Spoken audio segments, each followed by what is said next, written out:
teaching accumulating positives through building a life worth living.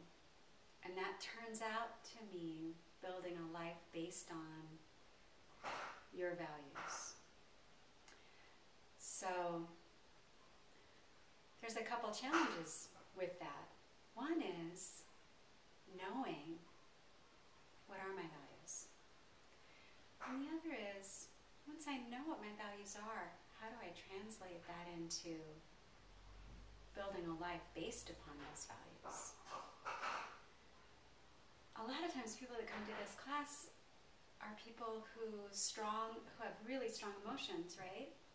And so what I've had a lot of people tell me is that they have a goal and they head off in the direction of that goal and they get pulled off by their emotions. Or it's hard to find a goal because people feel indecisive about what their goals are. Does anybody in this room have those experiences? Either indecisiveness or strong emotions that sort of you set off towards something and then one day you just don't care about it anymore, so you stop going, or you get depressed or anxious or something like that, and you no longer continue towards that goal. Or the indecision part, like you're not really sure what you want, because a lot of times you feel differently, on different days, or you're very sensitive to the people around you, and so you have a really difficult time deciding, is this what I want? Or is this what other people want for me? Or am I basing my life upon other people's thoughts and opinions? Really, my primary thing that's been driving me is seeking other people's approval, because disapproval is so painful. So that's another thing. So in this class today, what we're going to be talking about are what are the tools that are needed to build a life that I value, you guys value, right? And then how do I practice these tools so that I can get there? I'm more likely to succeed. So it turns out that the first thing we want to be able to do is practice mindfulness.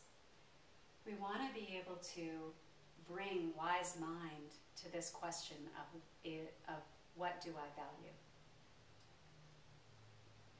And discriminate that from all of the other voices and things that pull us off task.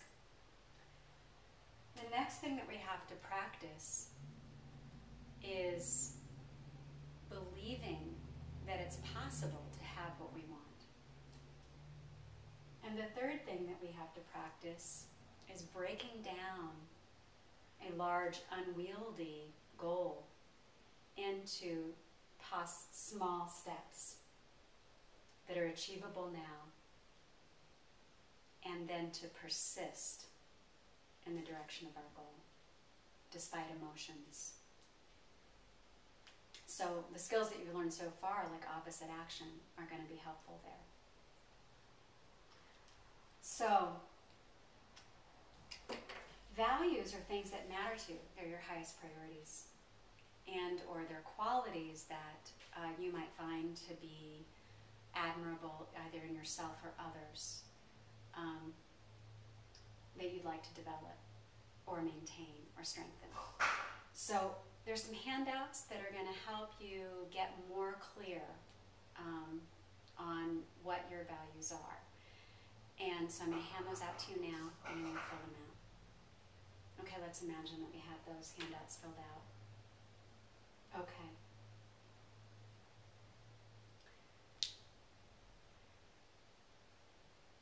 What did you learn when you filled those things out? And then I'm going to accept feedback. Respond to that feedback.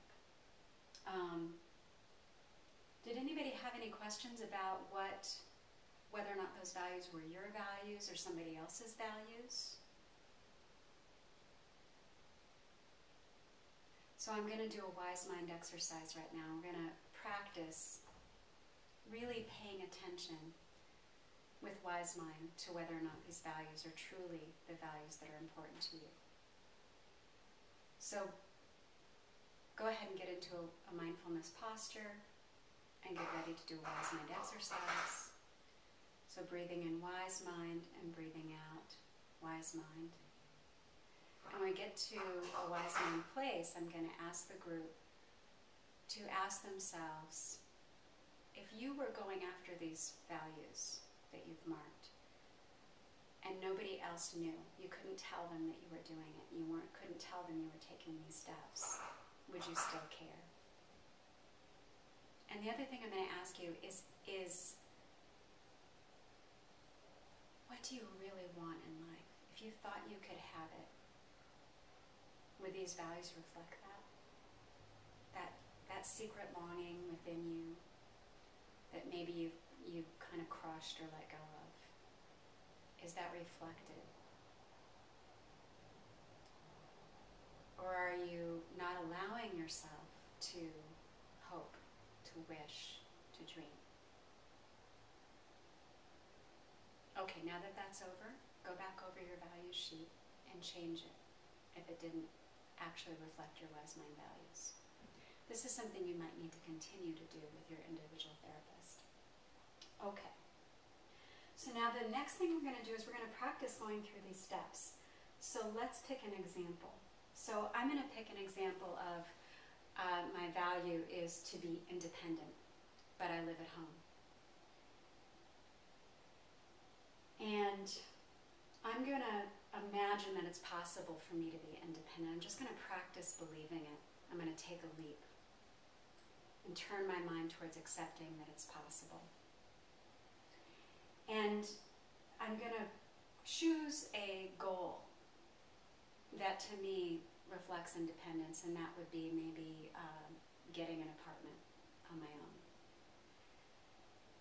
And then I'm going to brainstorm. And let's do that now. We're going to brainstorm 10 different ways that I could get an apartment. Okay, so everybody throw out some ideas. And then I'm going to write those down on the board. And then after I've done that, we're going to pick the 2 most possible steps, reasonable steps we could take. And we're going to pay attention to, do I have a 50% chance of taking that step this week? Is it 50% possible? And the other thing I'm going to pay attention to is my step measurable? Will I know when I'm done? And those are the steps that it takes, really, to build a life that you value, a life worth living, that will help you be less vulnerable to negative emotions overall.